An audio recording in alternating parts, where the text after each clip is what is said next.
আসসালামু আলাইকুম দর্শক।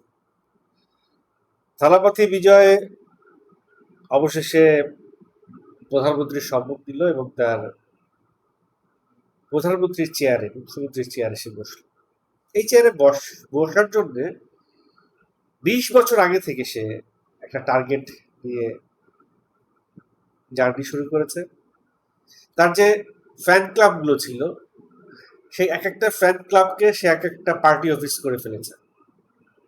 তার ফ্যানদেরকে, তার ফ্যান ক্লাবকে সে এমনভাবে ইউটিলাইজ করছে, মবিলাইজ করছে, মোটিভেশন করছে যে 20 বছর পরে তার যে ড্রিম প্রজেক্ট, সে যে পিএম হবে, সেইটা তারা ফিল্ডে সেটা তারা অ্যাক্টিভেট করছে।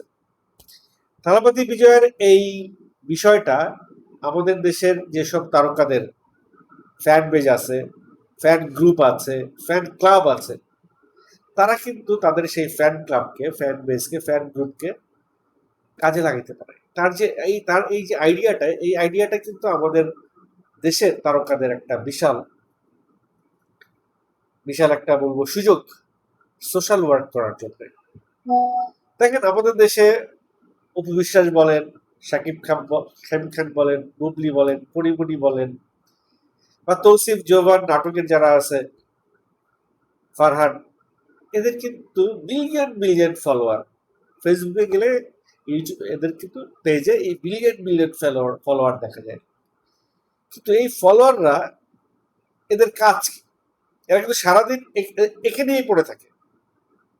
ধরেন যারা শাকিব খানের ফলোয়ার, ভক্ত, সারাদিন তারা শাকিব খানকে নিয়েই পড়ে থাকে। শাকিব খান কি পড়ছে, শাকিব খান কি পড়া নাই, শাকিব খানের কি হয়েছে, শাকিব খান কোথায় গেছে, শাকিব খান কোথেকে আসছে, কখন ঘুমাইছে, কখন উঠছে, এই জিনিসগুলো নিয়ে তারা ব্যস্ত আছে।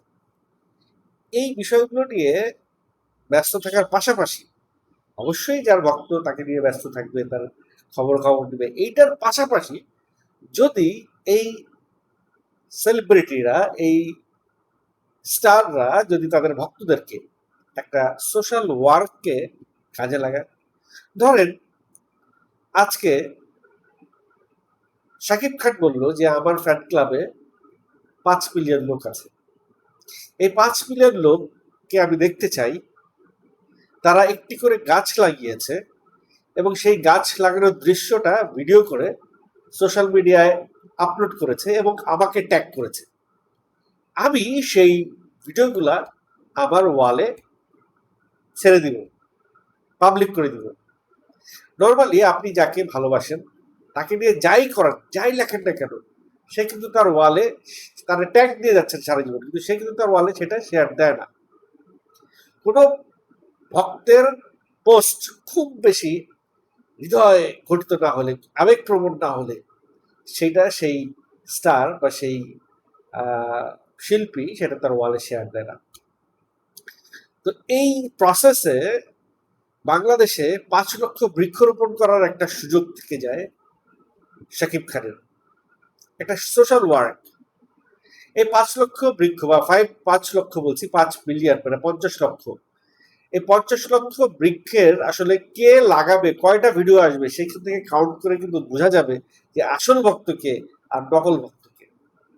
মুখে বলছে শাকিব খানের ভক্ত, কিন্তু ভক্ত, যার ভক্ত তার জন্য কিছু করছে না, তাইলে সে কিসের ভক্ত? তো ওই জায়গা থেকে এটা একটা প্রবলেমও আছে। এতে করে তার রিয়েল ভক্তদের সংখ্যা চলে আসবে এবং রিয়েল ভক্তের সংখ্যা যদি ছোট হয় তাহলে তার কাছে খারাপ লাগবে।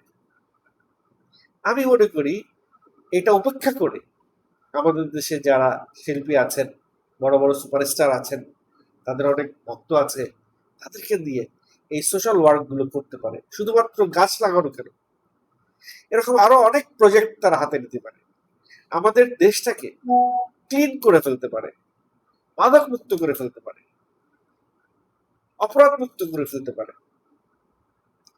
যদি অপবিশ্বাসের একজন অপবিশ্বাস যদি তার সোশ্যাল মিডিয়া একটা ঘোষণা দেয় যে আমার যারা ভক্ত আছেন, আমার যারা ভক্ত আছেন তারা একটা ভালো কাজ করে সেই ভালো কাজটা পোস্ট করে দেন, আমার ওয়ালে ট্যাগ করে দেন, আমি সেটা শেয়ার করি। তখন দেখবেন যে প্রচুর মানুষ ভালো কাজে উদ্যোগী হবে। অ্যাটলিস্ট অপু বিশ্বাসের 5 থেকে 10 লক্ষ লোক ভক্ত ভালো কাজে উদ্যোগী হয়ে ভালো কাজের একটা ভিডিও তারা শেয়ার করে। তো এইভাবে করতে পারেন, কিন্তু কিন্তু তারা এটা করবেন না। আমি শিওর তারা এটা করবেন না। থালাপতি বিজয় এটা করেছেন।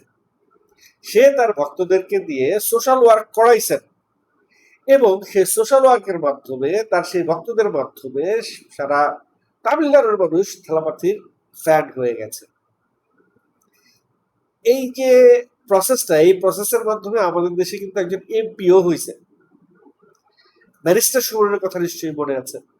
সোশ্যাল মিডিয়ায় সে তার কার্যক্রমগুলো পোস্ট করতে করতে সে কিন্তু সোশ্যাল মিডিয়ার মানুষের কাছে জনপ্রিয়তা পেয়েছে। সে ব্যবহার করেছে কোনটা? ফেসবুক প্রযুক্তি। ফেসবুকটাকে সে তার প্রচারণার কাজে ব্যবহার করেছে, সেম একই জায়গায় ব্যবহার করেছে থালাপতি বিজয়। সে তার ফ্যান ক্লাবের সঙ্গে সঙ্গে ফেসবুকটাকেও সে ব্যবহার করেছে প্রচারণার কাজে।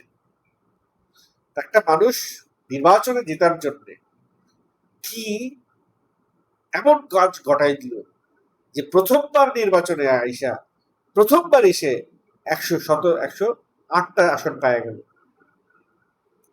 যেখানে আমাদের এনসিপি কে বলা হয় আমাদের জুলাই যোদ্ধার ধারক বাহক, যেখানে আমাদের এনসিপি কে বলা হয় যে আমাদের বাংলাদেশকে দ্বিতীয়বারের মতো স্বাধীনতা এনে দিয়েছে, সেই এনসিপি দল প্রথমবার নির্বাচনে এসে মাত্র পায় 6টা আসন, মাত্র 6টা আসন পায়।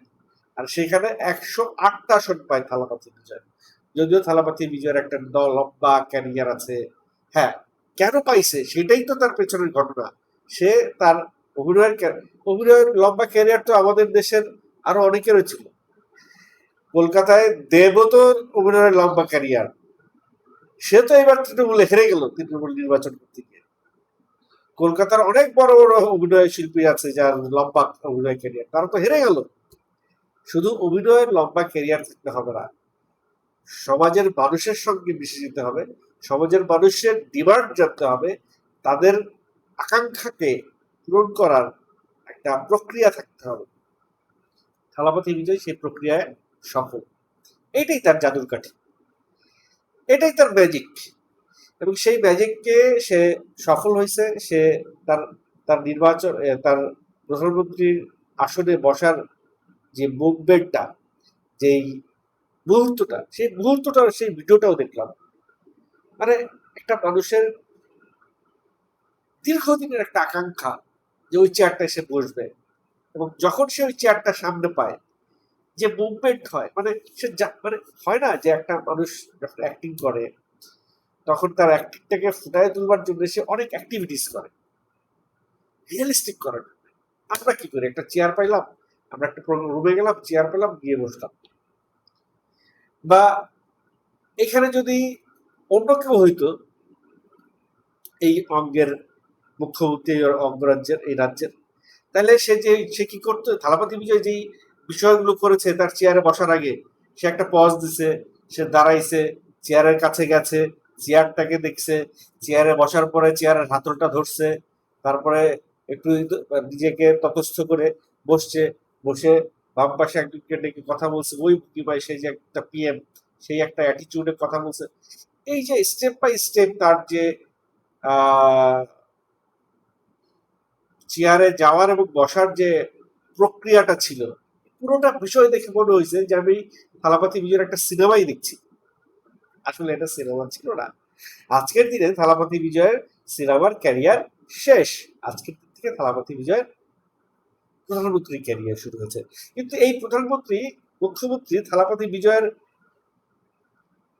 সংসারের জীবনটা কিন্তু এতটা সহজ না, তার পারিবারিক জীবনটা এত সহজ না।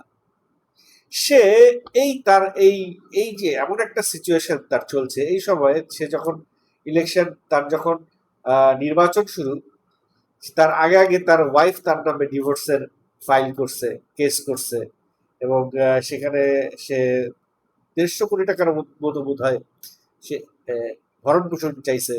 এটা একটা শুনানি ছিল, শুধু তিনি নির্বাচন করছেন বলে সেই শুনানিটা পিছাই দিছে।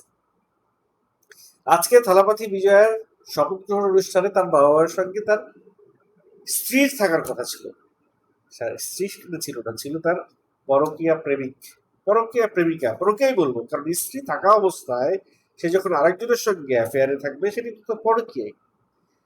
আরেক নায়িকা তৃষা ছিল তার সঙ্গে। এখন কেউ যদি তার দীর্ঘ দিনের সঙ্গী, জীবন সঙ্গীটিকে একটা সময় এসে মনে করে যে না আর হচ্ছে না, তার সঙ্গে সে ভালো থাকছে না, সে তখন আরেকজনকে বেছে নেয়, সেটি তার অধিকার, সেটি তার ব্যক্তিগত স্বাধীনতা, সেই জায়গা থেকে সে করতে পারে। ছেলে মেয়ে বড় হয়ে গেছে, এখন ছেলে মেয়ে বুঝতে শিখছে। যতদিন ছেলে মেয়ে ছোট ছিল বাবা মা একসঙ্গে থাকাটা খুব জরুরি ছিল।